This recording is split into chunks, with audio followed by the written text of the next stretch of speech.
It starts on a Saturday morning. You haven't even gotten out of bed yet, but your eyes are already open, and somehow you're already tired. You look around your room, there's a pile of clothes on the chair that has become a permanent fixture. There are boxes in the corner from a purchase you made 8 months ago, still not unpacked. There's a gym bag by the door from a gym you stopped going to in February. And somewhere under all of it, buried beneath things you forgot you owned, is a version of yourself you barely recognize anymore. That feeling, that low, quiet, suffocating feeling, has a name, and it is not laziness. It is not a character flaw. It is the weight of accumulated stuff pressing down on a mind that was never designed to carry it. Researchers at the UCLA Center on Everyday Lives of Families studied 32 middle-class American households over 4 years. What they found was striking.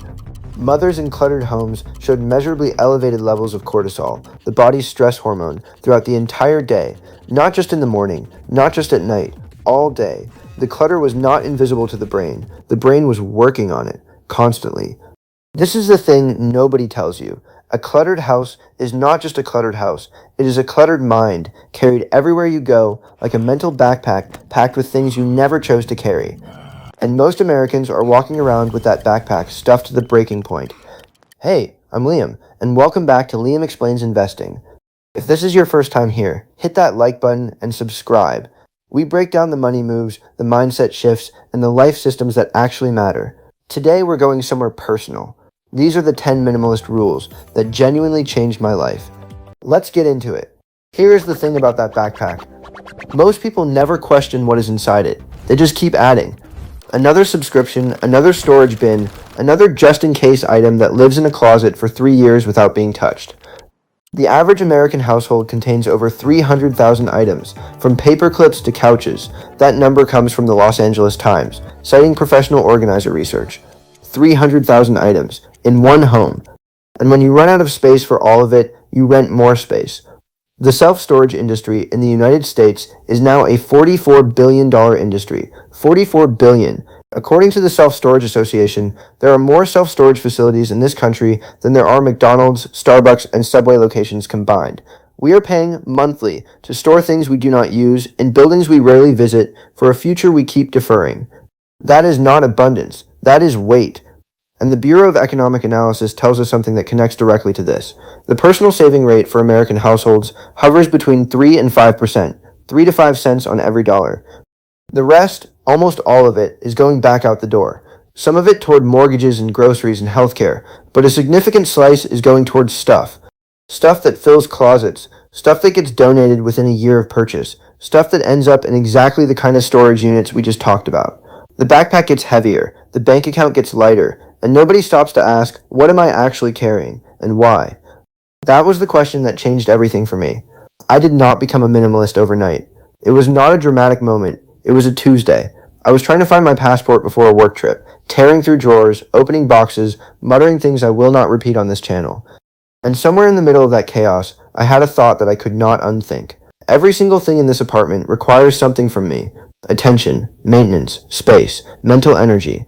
Every item is a small, invisible tax on my life, and I never agreed to pay it. That was the shift. Not I want less stuff, but everything I own costs me something, and I get to decide if it is worth the price.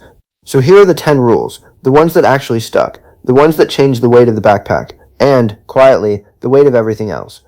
Rule 1. If you have not used it in 90 days, it does not live here anymore. Not a year, not 6 months, 90 days. Most items that you might need someday can be replaced in under 20 minutes for less than $20. That is the foundation of what minimalists call the 20-20 rule. If you can replace something for less than $20 in under 20 minutes, you have permission to let it go without guilt. Because the cost of keeping it, the space, the visual noise, the weight, almost always exceeds the cost of replacing it. Apply this to your closet first. That is where most people carry the most dead weight. Rule 2. One in, one out. Every time something new enters your home, something leaves. Not eventually. That same day. This is not about deprivation. It is about a closed system. A home, like a budget, only works when the inflows and outflows are intentional. The Federal Reserve's Survey of Consumer Finances shows that households with clear financial boundaries consistently accumulate more wealth than households with higher incomes, but no boundaries. The principle translates, constraint creates clarity. Rule 3, the 2-minute rule. If something takes less than 2 minutes to do it now. Hang the coat, reply to the email, put the dish in the dishwasher, pay the small bill. The mental backpack gets heavy, not from large dramatic problems. It gets heavy from 100 tiny undone things, each one sitting in the back of your mind like a pebble. 2-minute tasks left undone become 5-minute anxieties, and 5-minute anxieties, accumulated across a week, become the exhaustion you cannot explain on Sunday night. Rule 4. Buy experiences, not things. This one has actual data behind it. Research from Cornell University psychologist Dr. Thomas Gilovich shows that experiential purchases produce longer-lasting satisfaction than material ones. Why? Because experiences become part of who you are. A weekend road trip along Route 66, a cooking class in New Orleans, a weekend camping in the Smoky Mountains, these do not depreciate. They do not need to be stored. They do not collect dust, and they cannot be decluttered. Meanwhile, the Bureau of Economic Analysis reports that American consumer spending on goods, particularly non-durable goods, has accelerated dramatically in the last decade, even as satisfaction surveys trend flat or downward. We are buying more, we are not becoming happier. That gap between acquisition and satisfaction is the cost of carrying the wrong things in the backpack. Rule 5. The nightly reset. Every night, before bed, spend 10 minutes returning your environment to zero. Dishes cleared, surfaces wiped, bag packed for tomorrow, shoes by the door. This sounds almost embarrassingly simple, but the science is not simple at all. Environmental psychology studies show that starting a day in a visually ordered space measurably reduces decision fatigue. And decision fatigue is the enemy of every financial goal, every health goal, every relationship goal you have. When your brain is already exhausted from navigating chaos at home, the gym does not happen, the budget review does not happen, the Roth IRA contribution gets pushed to next month again. The nightly reset is not a cleaning habit, it is a cognitive habit. You are clearing the backpack before you go to sleep, so tomorrow's version of you starts lighter. Rule 6. Unsubscribe from everything that does not pay you back. Email lists, streaming services you have not opened in 60 days, subscription boxes, apps that auto-renew. According to a 2023 Consumer Intelligence Research Partners study, the average American household pays for 4 to 5 streaming services and actively watches content on fewer than 2 of them. That is money leaving your account every month for something that provides almost no value. But this rule goes deeper than dollars. Unsubscribe from social media accounts that make you feel inadequate. Unsubscribe from email newsletters that trigger impulse spending. The average American spends over 7 hours per day looking at screens. 7 hours. Some of that is unavoidable. But much of it is a subscription, not one you pay for with money, but one you pay for with attention. And attention, as anyone in finance will tell you, is the scarcest resource you have. Every notification is a hand reaching into the backpack and adding something. You get to choose whose hand you allow. Rule 7. Conduct a digital declutter once a season. Your phone is a room, and most phones look like a hoarder's garage. Delete apps you have not opened in 30 days. Archive photos instead of leaving them scattered across your camera roll. Clear your downloads folder. Organize your desktop. This is not obsessive. It is intentional. Research consistently links digital disorder with cognitive load.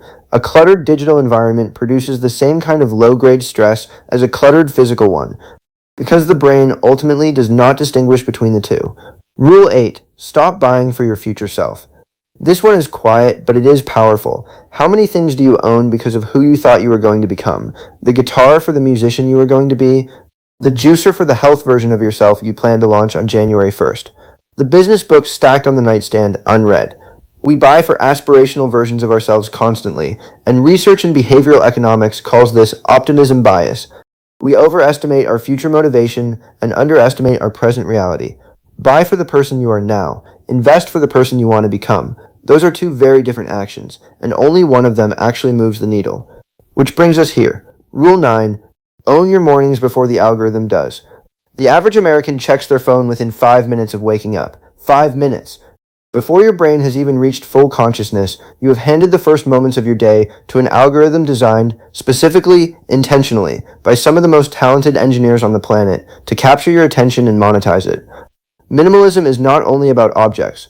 It is about sovereignty. Who controls the first hour of your day controls the tone of everything that follows. Keep your phone out of the bedroom. Read something physical. Walk outside. Write 3 things down. The specific ritual matters less than the principle. Your first hour belongs to you. Rule 10. Invest the margin you reclaim. This is where the backpack metaphor closes. When you stop paying the self-storage unit, Average cost in the US is around $190 per month, according to Storage Cafe. That is nearly $2,300 a year. When you cancel the streaming services you do not use, the subscriptions on autopilot, the gym membership collecting digital dust, those dollars add up fast. Most people who walk through a genuine decluttering of their financial life find $300 to $600 per month in quiet leakage they never knew was there. Now, take that number, even the low end, $300 per month, and apply the rule of 72. At a 7% average annual return, the historical average of the S&P 500 net of inflation, your money doubles roughly every 10 years. $300 per month, invested consistently in a low-cost S&P 500 index ETF through a Roth IRA, where your gains grow completely tax-free, becomes over $200,000 in 20 years, not because you worked harder, because you stopped carrying things that were costing you. The Roth IRA contribution limit in 2024 is $7,000. That is your number, that is the target. And for most people walking through these 10 rules, the margin to get there, quietly, painlessly, was always already there. It was just buried under 300,000 items they never meant to own. 3 clear actions, starting now. Step 1. Within the next 24 hours, walk through one room and apply the 90-day rule. Fill one bag for donation, one bag only. Do not overthink it. The momentum of one bag is more powerful than a plan you never execute. Step 2. Within the next 7 days, log into your bank account and audit every recurring charge under $30. Cancel anything you have not used this month. Take that reclaimed amount and set up an automatic transfer, even $25, into a high-yield savings account at a federally insured institution like Ally Bank, Marcus by Goldman Sachs, or your local credit union. Name the account something intentional, Freedom Fund, Margin, whatever makes it real for you. Step 3. Within the next 30 days, open a Roth IRA if you do not already have one. Fidelity, Vanguard, and Schwab all offer them with no account minimums and zero commission index funds. Set a monthly auto contribution, even $50. The amount matters less than the habit. You are not building a portfolio. You are building a system, and systems, unlike motivation, do not require willpower to run.